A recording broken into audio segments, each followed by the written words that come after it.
Welcome to all of you. आप सभी का मैं स्वागत करता हूं। आज का जो सेशन है उस पे हम एक कड़ी आगे बढ़ेंगे। अभी तक हमने जो कल तक जो हमने बात किया उसमें हमारा जो पारंपरिक नेटवर्क है, ट्रेडिशनल नेटवर्क है कम्युनिकेशन का, वो हम लोगों ने देखा, जिसमें जो मीडिया यूज होते हैं कॉपर वायर हो गए, और लोकल लेवल पे जो वायरलेस कनेक्टिविटी होती है वो भी आप लोग होपफुली की आपको समझ में आ गया होगा। और आज हम बात करेंगे, जब लोकल एक्सचेंज से फ्रंट में हम मेन एक्सचेंज की तरफ जाते हैं तो पूरी जो इतनी सारी जो लाइनें होती हैं सिंगल पेयर के फाइबर पे कैसे मूव करती है, राइट। क्योंकि लोकल में तो ठीक है कि सारे घरों का वायर आ गया, टावर से कनेक्ट हो गए, सारे बातें ओके। बट लेकिन हम पूरे एरिया की बात करें, पूरे राज्य की बात करें, पूरे देश की बात करें, जब एक लोकेशन से दूसरे लोकेशन में जाना होता है ये सारे कंबाइंड रूप से होकर जाते हैं, ठीक है। तो इसमें कल हमने आपको एक लैब विजिट भी करवाया था, उसका अलग से भी वीडियो मैंने शेयर किया था। उसमें कुछ टर्म्स आए थे, पहले हम उस पर फोकस करेंगे तभी आप चीज़ों को आगे से समझ पाएंगे, राइट। तो उसमें कुछ टर्म्स आए थे, जैसे कि एक आया था मल्टीप्लेक्सर। दूसरा जो हमारा टर्म्स आया था मल्टीप्लेक्सिंग। अगर हम उसमें बात करेंगे, जब हमने विजिट किया था कि मल्टीप्लेक्सिंग होती है। और एक टर्म्स आया था PCM, pulse code modulation, right. ठीक है, तीन टर्म्स आए थे। अभी आज का जो फोकस होगा इन 3 पॉइंट्स पे होगा और इसको हम समझने की कोशिश करेंगे।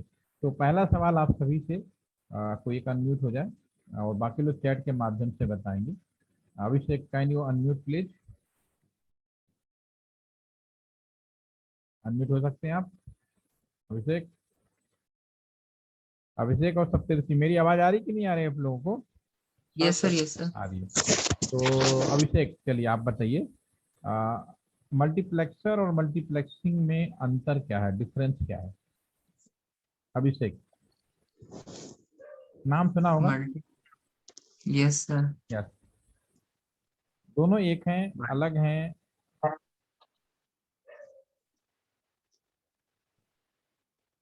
अभिषेक, आपकी आवाज नहीं आ रही। सप्तऋषि, यस सर। दोनों, हाँ बताएं। सर अलग है दो। दोनों मल्टी अलग हैं, तो कैसे अलग हैं? सर एक हाँ, आशुतोष, बाकी लोग अपना वो लिख सकते हैं, सेम है अलग है कुछ, कभी पढ़ा है कि नहीं, नाम सुना, हाँ या ना? सप्तऋषि, हाँ सर, नाम सुने। मल्टीप्लेक्सिंग, मल्टीप्लेक्सर सुने सर। मल्टीप्लेक्सर सुने, मल्टीप्लेक्सिंग नहीं सुने? मल्टीप्लेक्सिंग नहीं बल्कि मल्टीप्लेक्सिंग है, मल्टीप्लेक्सिंग है। मल्टीप्लेक्सिंग। हाँ, मल्टीप्लेक्सिंग, पी मिसिंग हो गया, तो मल्टीप्लेक्सिंग एंड मल्टीप्लेक्सर।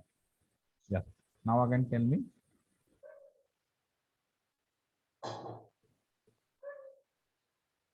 दो, अच्छा, मल्टीप्लेक्सर में क्या होता है? What is in the multiplexer? Sir चलिए, ज्यादा आउटपुट का कम इनपुट मतलब ज्यादा इनपुट पे जैसे 16 इनपुट होंगे तो 4 आउटपुट आते हैं, ऐसा रहता है। मतलब मेनी इनपुट सिंगल आउटपुट, हम्म। चार आउटपुट या सिंगल आउटपुट? सर 16 का शायद 4 रहता है। यस सर, 16 को सर वो मल्टीप्लेक्सर के डायमेंशन के अनुसार कि 16x4 है या फिर और भी दूसरे टाइप के जो होते हैं। हम्म। चलिए, मैं आपको रिपीट कर देता हूँ। देखिए, चाहे मल्टीप्लेक्सर हो या मल्टीप्लेक्सिंग हो, दोनों काफ़ी मिलता जुलता नाम है।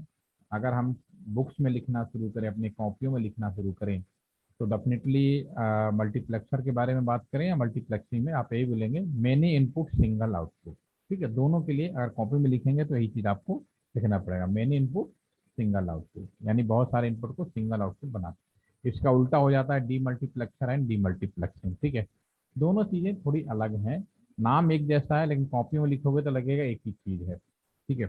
अगर मार्केट में जाएंगे तो मल्टीप्लेक्सर का अलग आईसी मिलेगा, मल्टीप्लेक्सिंग का अलग आईसी मिलेगा, ठीक है। और दोनों की जो कार्यशैली है, अगर टेक्निकली लिखने की बात हो तो मेन इनपुट सिंगल आउटपुट या सिंगल इनपुट से मेनी आउटपुट बनाया जाता है, राइट। ठीक है, अब इसको समझने के लिए बताता हूँ। एक क्लासरूम है, क्लासरूम में मान लो 30 बच्चे हैं, 30 स्टूडेंट इन ए क्लासरूम। और जो गेट है उस गेट पे, जिस गेट से एंट्री गेट होती है, और अगर एक कंडीशन बना दी जाए, इस गेट से केवल एक बार में एक ही आउटपुट होगा, उससे ज़्यादा हम नहीं कर सकते, सिंगल आउटपुट होगा। तो क्लासरूम से जो बच्चे आने और जाने का जो सिलसिला होगा, मान लो 300 बच्चे, जो 30 स्टूडेंट हैं वो पूरे क्लास में बैठे हैं, अगर उन्हें बाहर भेजा जाए, क्योंकि गेट पे कंडीशन ये है कि सिंगल आउटपुट, तो इसके दो तरीके संभव हैं। पहला तरीका ये संभव है कि 30 के 30 स्टूडेंट को एक बड़े से बॉक्स में बंद करो और उस गेट से उठा के बाहर फेंक दो। तो मैंने इनपुट सिंगल बॉक्स में बंद किया और एक ही बार में सारे बाहर चले गए, एक संभावना तो ये भी हो सकती है। दूसरी संभावना ये हो सकती है कि क्लासरूम में 30 बच्चे हैं, जिसकी उम्र सबसे ज़्यादा हो पहले वो चला जाए, फिर से कम वाला चला जाए, या रोल नंबर वाइज आप बाहर भेज सकते हैं। तो इसमें भी मेन इनपुट हो, 1 बाई 1 करके आउटपुट जा सकते हैं। तो जो गेट पे सिक्योरिटी गार्ड या कोई बैठा होगा, उसे तो यही लगेगा सिंगल आउटपुट होता है।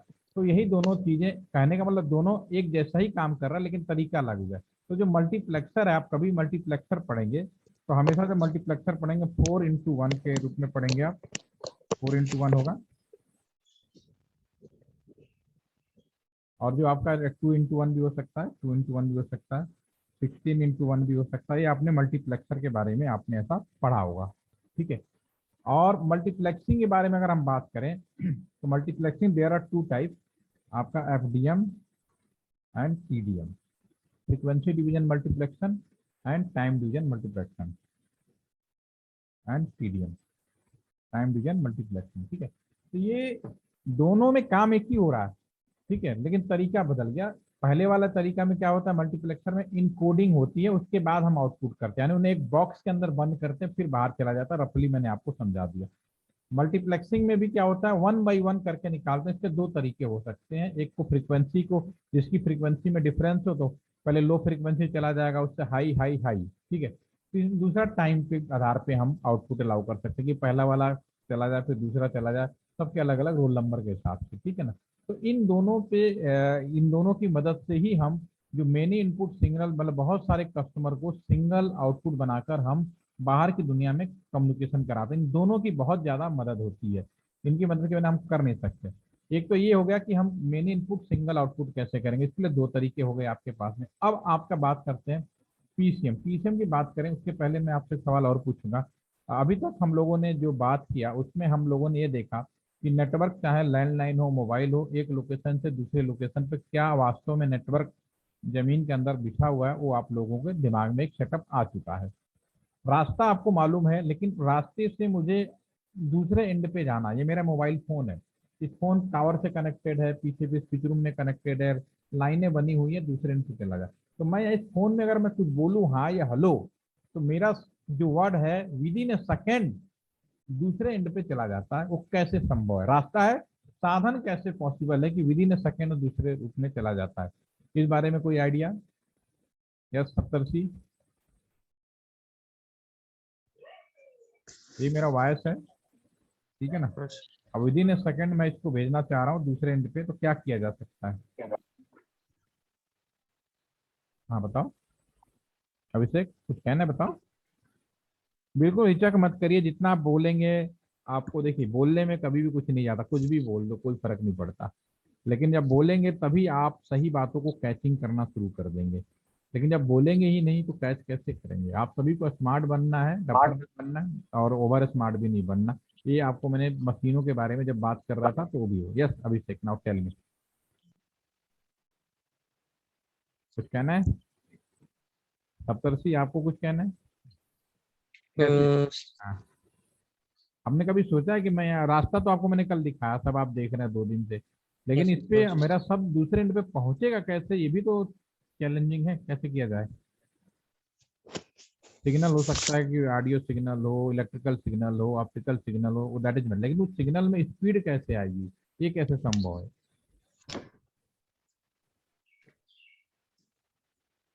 नहीं।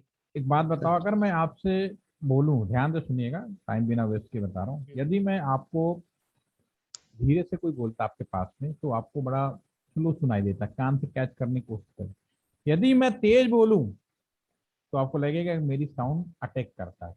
10th क्लास में ही आपको पढ़ा दिया गया था, जो स्पीड होता था, ठीक है ना, वो डायरेक्टली प्रोपोर्शनल टू फ्रीक्वेंसी होती थी। फ्रीक्वेंसी का मतलब हम कम आवाज,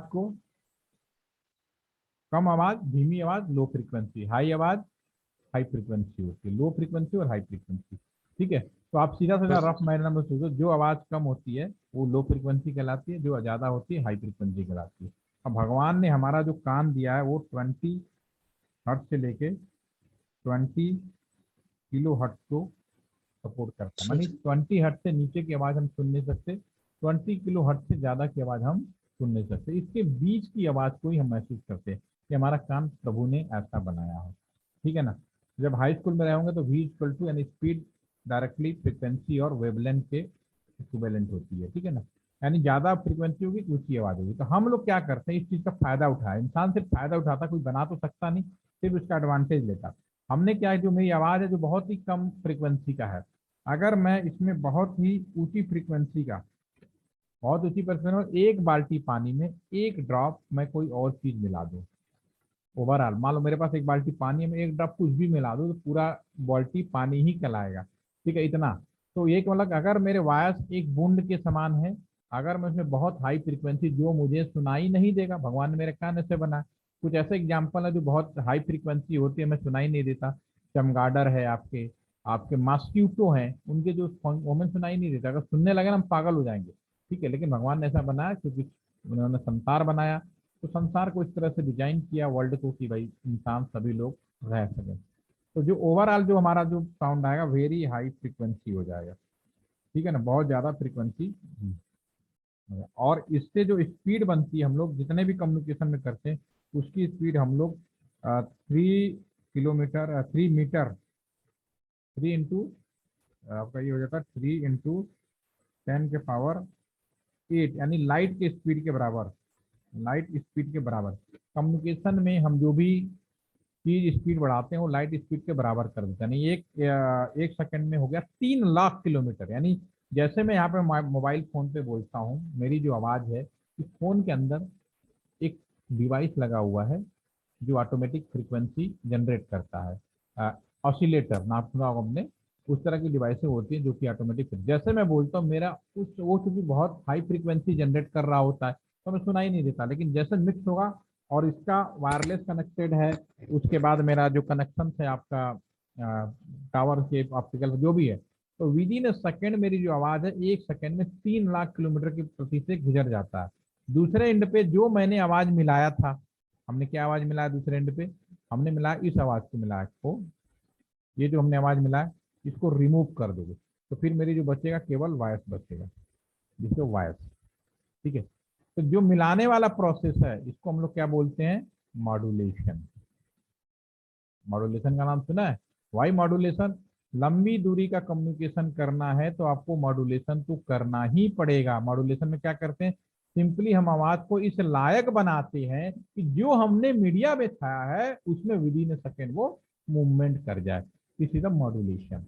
ठीक है, दूसरे एंड पे रिमूव कर दोगे तो डीमॉड्यूलेशन। और मॉड्यूलेशन के तरीके आपने पढ़ा होगा बहुत सारे, AM, FM, PM, PCM, ठीक है ना, ASQ, ठीक है ना, FSQ, ठीक है ना। आजकल और नया मॉड्यूलेशन है DM, ADM, DMT। हर समय के साथ मॉड्यूलेशन की तकनीक बदल रही है, लेकिन मॉड्यूलेशन का उद्देश्य सिर्फ इतना होता है कि हम अपने आवाज को लंबी दूरी तक भेज सकें, या हम जो भी कंप्यूटर में कर रहे हैं, कंप्यूटर से भी अभी हम लोग जूम में बैठे हैं आपस में कम्युनिकेट कर रहे हैं, ये कैसे संभव है, जो भी हमारे कंप्यूटर के अंदर जो भी सिग्नल उसको मॉड्यूलेट करना पड़ेगा, और किसकी मदद से होता है, मॉडम की मदद से होता है, मॉड्यूलेटर एंड डी मॉड्यूलेटर। अगर मॉडम, अगर कई बार पूछा जाता है कि मॉडम का मेन काम क्या है, तो आप लोग बोल देते हो analogue to digital, digital to analogue, नहीं, वो सेकेंडरी काम है, मेन काम तो है मॉड्यूलेट करना। जो भी हम सिग्नल भेजना चाह रहे हैं वो उसको इस लायक बनाए ताकि विद इन अ सेकेंड दूसरे लोकेशन में चला जाए। मैं यहाँ कुछ बोल रहा हूँ ना, तुरंत मेरी आवाज आपके पास पहुंच रही है, तो इसका कारण यही है, मॉड्यूलेशन डीमॉड्यूलेशन। हाँ, जैसा स्थिति होती है उस हिसाब से वो मॉड्यूलेशन यूज किया जाता है। तो टेलीकॉम में पल्स कोड मॉड्यूलेशन एक ऐसी तकनीक बनी जो अब तक, अब आप नए जमाने में तो नीचे वाले मॉड्यूलेशन शुरू हो गए, लेकिन अभी तक भी हमारे पल्स कोड मॉड्यूलेशन का इस्तेमाल किया जाता है। पल्स कोड मॉड्यूलेशन का सबसे बड़ा एडवांटेज ये होता है कि पहले जो पल्स कोड मॉड्यूलेशन होता है इसमें सबसे पहला जो है, ये इसमें दो चीजें होती है, एक तो आपका ये मल्टीप्लेक्सिंग होता है, मल्टीप्लेक्सिंग का काम कर लेता है, दूसरा मॉड्यूलेशन का काम करता है, दो काम एक साथ करता है, ठीक है ना। तो ये इसकी मदद से हम लोग लॉन्ग डिस्टेंस का कम्युनिकेशन करते हैं। एक मैं पीपीटी की मदद से अब आपको थोड़ा समझाऊंगा, यहाँ पे आप समझेंगे।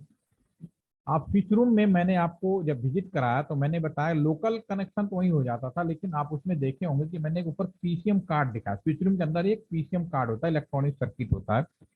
अगर कस्टमर लोकल स्विच का नहीं, यानी कि उसी स्विच रूम का नहीं है, बाहर के किसी का है, तो अब उसको अपने लोकेशन से बाहर भेजना है। तो इंडिया के अंदर पीसीएम का जो कॉन्सेप्ट यूज किया जाता है वो 30 कस्टमर का, यानी 30 ग्रुप का, या 30 चैनल बोलो, टेक्नोलॉजी नाम कुछ भी दे दो, यानी 30 टेलीफोन को हम मिला के एक रखते हैं। 30 कस्टमर का ग्रुप, मान लो एक एक्सचेंज में 120 कस्टमर हैं, 120 टेलीफोन किसी को बांटा गया, तो आपके पास 4 पीसीएम मतलब 4 का ग्रुप बनेगा और 4 पीसीएम कहलाएंगे। तो हम यहाँ पे ग्रुप करते हैं, और ये जो हमारा जो ग्रुप है, ये ऊपर का जो पीसीएम कार्ड है उन पे इकट्ठा हो जाता है 30 कस्टमर का। ये हमारे स्विच रूम में लगे होते हैं। 120 कस्टमर है तो 4 अलग अलग लगेंगे। अब ये पीसीएम दो काम करेगा, इनको मल्टीप्लेक्स करके सिंगल आउटपुट बनाएगा। और ये ठीक है ना, क्या होता है मैं भी बताऊंगा कौन सा मल्टीप्लेक्सिंग करता है। सिंगल आउटपुट बनाएगा और उसके बाद मॉड्यूलेट भी कर लेगा, और फिर जैसे मॉड्यूलेट करेगा फिर हम आगे बढ़ेंगे। तो ये ट्रांसमिशन रूम में आता है, ट्रांसमिशन रूम तक यहाँ तक वायर, और यहाँ पे जो काम हुआ मल्टीप्लेक्सिंग का काम होता है, ठीक है। 1 बाई 1 भेजते हैं। भेजने का दो तरीका, एफडीएम और टीडीएम, वो भी मैं अभी डिस्कस करूंगा। और फिर इसके बाद यहाँ पे मल्टीप्लेक्सर यूज किया जाता है। 4 आउटपुट 4x1 और सिंगल आउटपुट हो गया। और सिंगल आउट यानी इतने जितने भी कस्टमर थे, चाहे कितना भी कस्टमर हो, सब घूम फिर के यहाँ पे जहाँ कितना भी कस्टमर कर लें, सारे जो कस्टमर है घूम फिर कर अगर हम बात करें तो यहाँ सिंगल आउटपुट हो गया। कैसे, यहाँ पे एक तो मॉड्यूलेट भी हुआ और मल्टीप्लेक्सिंग हुआ और मल्टीप्लेक्सर हो गया। अब यहाँ तक तो इलेक्ट्रिकल होता है अभी तक का जो व्यवस्था। अब यहाँ से मुझे फाइबर में भेजना है, तो फिर मैं यहाँ पे यूज करूंगा आपका source of optical fibre, electrical को ऑप्टिकल में बदलने वाला, ठीक है ना। अगर आपसे पूछूं आप जहाँ बैठे या मैं जहाँ बैठा हूँ, यहाँ पे क्या ऐसी चीज लगी है जो इलेक्ट्रिकल को ऑप्टिकल में बदल रहा है, सोर्स ऑफ ऑप्टिकल फाइबर। तो वो आप कह सकते हो ट्यूबलाइट हुआ, हमारा मॉनिटर का स्क्रीन हुआ, ये इलेक्ट्रिकल सिग्नल को ऑप्टिकल सिग्नल। उसी तरह से कम्युनिकेशन में ये जो भी इलेक्ट्रिकल सिग्नल है इसको ऑप्टिकल में बदलने के लिए उसको हम बोलते हैं सोर्स। और वो दो चीजें हो सकती हैं, या तो एलईडी होगी या तो लेजर होगा, और ये ऑप्टिकल में हो गया। अभी फाइबर में आ गया, चाहे कितना भी कस्टमर हो, सिंगल फाइबर में आपका यहाँ पे आ गया। और ये दूसरे एंड पे क्या होगा, ऑप्टिकल सिग्नल आएगा, डिटेक्टर यानी उल्टा, एपीडी, एवलांस फोटो डायोड जितने होते हैं ऑप्टिकल सिग्नल को उल्टा यूज करते हैं, तो डिटेक्टर क्या होगा, एपीडी हो गया। और ये डीमक्स करेगा, तो जैसे जैसा उसका तोड़ेगा, और फिर ये डीमल्टीप्लेक्स करेगा, फिर में जाएगा और सारे कस्टमर को जोड़ देगा। तो इस तरह से हम दुनिया में हजारों लाखों करोड़ों हो, तो मल्टीप्लेक्सर और मल्टीप्लेक्सिंग की मदद से हम इसको सिंगल आउटपुट बनाकर ऑप्टिकल फाइबर में सोर्स और डिटेक्टर की मदद से इसे लंबी दूरी तक कम्युनिकेट करा दे। तो एक सवाल आप लोगों में से शायद अभिषेक ने पूछा था कि ये कैसे पॉसिबल है, तो सिंगल पेयर में ये पॉसिबल है, आपके सामने है। अब हम आ जाते हैं, इसमें कोई कंफ्यूजन तो नहीं हो रहा है। अब हम यहाँ पे आ जाते हैं। अब मल्टीप्लेक्सर दो तरह का, उनको समझ लेते हैं कि मल्टीप्लेक्सर दो तरह का है और पल्स कोड मॉड्यूलेशन का क्या एडवांटेज है। तो समझाने के लिए मैं एक सिंपली एक सड़क बनाता हूँ, एक रोड है, समझने के लिए मैं आपको समझा रहा हूँ। पहले एफडीएम और टीडीएम में डिफरेंस क्या है, एफडीएम और टीडीएम, ठीक है।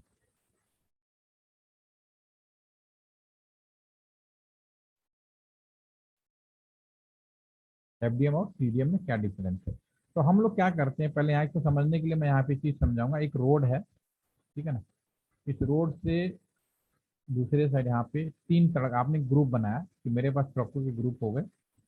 रेड ट्रक हो गया, ट्रक का जो कलर है रेड, येलो और ब्लू, रेड येलो और ब्लू, 3 ट्रक का, इसे हमने कई ग्रुप बना दिए, रेड येलो और ब्लू, ठीक है ना। यहाँ पे अगर मैं यहाँ पे तीनों ट्रक को यहाँ मूव कराऊं, मान लो यहाँ पर मैंने ट्रक मूव कराया, पहला ट्रक मान लो रेड हो गया, दूसरा ट्रक मान लो येलो हो गया, तीसरा ट्रक मान लो ब्लू हो गया, ठीक है ना। ये ट्रक है, और हमने ऐसे कई ग्रुप बना रखे हैं, पहला ग्रुप, दूसरा ग्रुप, बहुत सारे, जो हमें ट्रांसपोर्टेशन के लिए, मान लीजिए कि आप कोई माल या प्रोडक्ट सामान बेचते हैं, तो किस तरह से भेजा जाता है, आपने क्या किया, अपने जो भी व्यवस्था रखा है उसमें 3 अलग अलग कैटेगरी के ट्रक रखे हैं जिनको कलरिंग कर रखा है। दूसरे इस यहाँ पे रास्ते में एक ओवरब्रिज आता है, ये ओवरब्रिज मान लीजिए, ओवरब्रिज क्रॉस करने के बाद यहाँ पे इस सामान को रिसीव करने वाले कुछ व्यक्ति खड़े हैं। मान लो रेड को रेड वाला रिसीव करेगा, येलो को येलो वाला रिसीव करेगा और ब्लू को ब्लू वाला रिसीव करेगा। ठीक है, अब आपने ट्रक छोड़ा यहाँ से, पहली बार ट्रक यहाँ मूव किया, जो भी यहाँ पहले पहुंचेगा वो पहले चढ़ जाएगा। और ये जो ओवरब्रिज है इसकी एक कंडीशन ये है कि इस ओवरब्रिज पे एट ए टाइम केवल एक ही ट्रक जा सकता है। राइट, ठीक है। तो जो ट्रक पहले पहुंचेगा, रेड वाला पहले पहुंच गया तो रेड वाला पहले पार करेगा, रेड में कोई दिक्कत नहीं। येलो वाला गया, येलो वाला पहले पहुंच गया तो येलो वाले ने पहचान लिया कि मेरा ट्रक है, उसका सामान लिया और चला गया, कोई दिक्कत नहीं होती। ठीक है ना, इसको बोलते हैं frequency division multiplexing. Frequency division इसी तरह होता है, colour scheme, frequency basically colour के लिए होता है। तो जो हमारा कम्युनिकेशन में फ्रीक्वेंसी होता है वो इस तरह से पहचान की जाती है कि किस कस्टमर का कम्युनिकेशन था, अपने अपने कलर के हिसाब से जोड़ दिए जाते हैं। अब समस्या क्या होती है, अब वो देखिए उसमें क्या परेशानी क्या आ रही थी। अगर तीनों ट्रक यहाँ पे एक साथ पहुंच जाए, तीनों ट्रक यहाँ पे एक साथ पहुंच जाए तो पहले कौन चढ़ेगा, हो जाएगा झगड़ा। तो इस तरह की जब कंडीशन होती है तो हमारे पास एक अनाउंसमेंट आता था, इस रूट की सभी लाइनें व्यस्त हैं, और फिर लोग नंबर नहीं मिला पाते थे। ठीक है, तो एक समस्या ये होती थी। दूसरी समस्या ये होती थी कि मान लो ये येलो वाला है, बीच में इसका टायर पंचर हो गया और किनारे खड़ा होकर टायर पंचर ठीक करवा रहा है।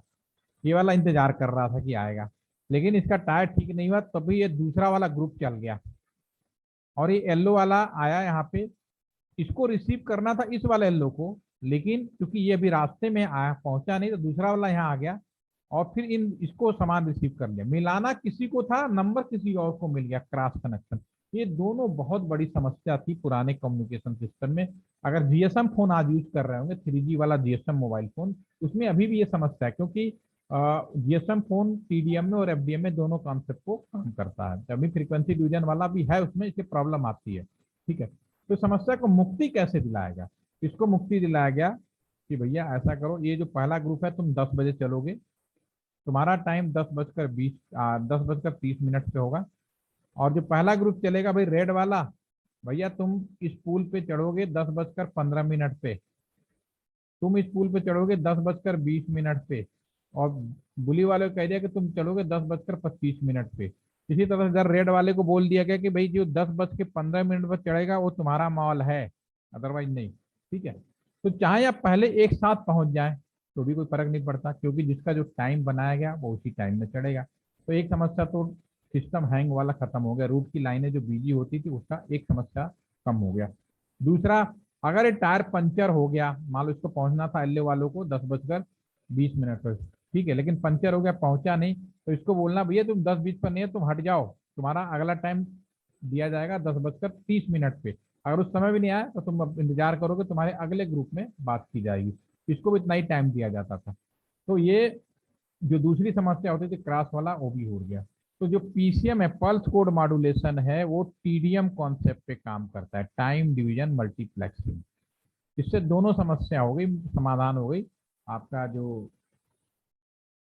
क्रॉस कनेक्शन था और ज्यादा वो आने वाला था, जो आपका cross connection plus system hang होने वाला इस रूट की लाइनिंग। तो ये जो हम फिर इसको रिपीट कर लेते हैं, मैंने जो चीज़ आपको बताई, ये हमारे जा रहे टेलीफोन है जो पीसीएम में टीडीएम कॉन्सेप्ट लगा है, तो सबका टाइम निर्धारित किया गया, और इनका जो टाइम होता है एक पीसीएम कार्ड का 125 माइक्रोसेकेंड, 125 माइक्रोसेकेंड। अगर आप लोगों ने पीसीएम पढ़ाई की होगी तो पीसीएम का चैनल पूछा जाता है कि एक पीसीएम फ्रेम, फ्रेम का मतलब एक पीसीएम में कितने हो गए, 30 कस्टमर, और उनका कुल का समय मिलाकर 125 माइक्रोसेकेंड होता है, और एक का 3.9 माइक्रोसेकेंड होता है। ठीक है, अगर उसमें इसको नहीं आया तो खत्म। तुम अगर जरूरी नहीं ना सारे फोन करें, तो बाकी का 0 0 डाटा चला जाए। जब फोन करते हैं तो 3.9 सेकेंड के अंदर ही ये सब चल रहा होता है। ठीक है, तो ये यहाँ पे टाइम वाइज चलेगा। मल्टीप्लेक्सिंग का सिंगल आउटपुट मिलेगा, यहाँ पे आएगा मल्टीप्लेक्सर में और आउटपुट, और फिर ऑप्टिकल फाइबर में कन्वर्जन, दूसरे return back, demux, they will be connected. ठीक है, तो ये हमारा कम्युनिकेशन का एक बड़ा सा हिस्सा होता है। तो अभी ये बात आपको समझ में आई, हाँ या ना, पहले बताएं। ठीक, इतने दुनिया में इतने सारे कम्युनिकेशन है, इनको सिंगल आउटपुट में मॉड्यूलेशन, मल्टीप्लेक्सर और मल्टीप्लेक्सिंग, इन तीनों कॉन्सेप्ट के आधार पे हम लोग भेजते हैं। और मॉड्यूलेशन की तकनीक बदल गई है। आजकल हम बहुत नए नए मॉड्यूलेशन तकनीक में आ चुके हैं। आजकल का जो मॉड्यूलेशन है डिस्क्रीट मल्टीटोन मॉड्यूलेशन है, एडाप्टिव डेल्टा मॉड्यूलेशन है, शायद अभी आपके बुक्स में नहीं होगा लेकिन बहुत ही जल्दी आपको पढ़ाया जाएगा। एफएसके और एसक्यू तो पढ़ाया जा रहा होगा, ठीक है। तो किसी ने पढ़ा है मॉड्यूलेशन, यस या नो? अभिषेक? यस, चला, अभी नहीं पढ़ा सर। पढ़ा नहीं है ना, तो मॉड्यूलेशन अब पढ़ोगे तो अच्छा भी लगेगा। ठीक है, ठीक है। तो कल हम लोग फिर मिलते हैं। शाम को मिलोगे या दिन में मिलना चाहेंगे आप लोग? कितना ही रखेंगे, आधा घंटा, ज्यादा नहीं रखूंगा सेशन, 20 मिनट। शाम को। शाम शाम को ही। चलो शाम को मिलते हैं, तो फिर आज भी शाम को मिलो फिर, ठीक है। अब हम लोग इंटरनेट नया जमाने का जो नया नेटवर्क है उस पर बात करेंगे, ठीक है ना। तो अभी के लिए इतना ही रखते हैं, थैंक यू, मिलते हैं। ठीक है।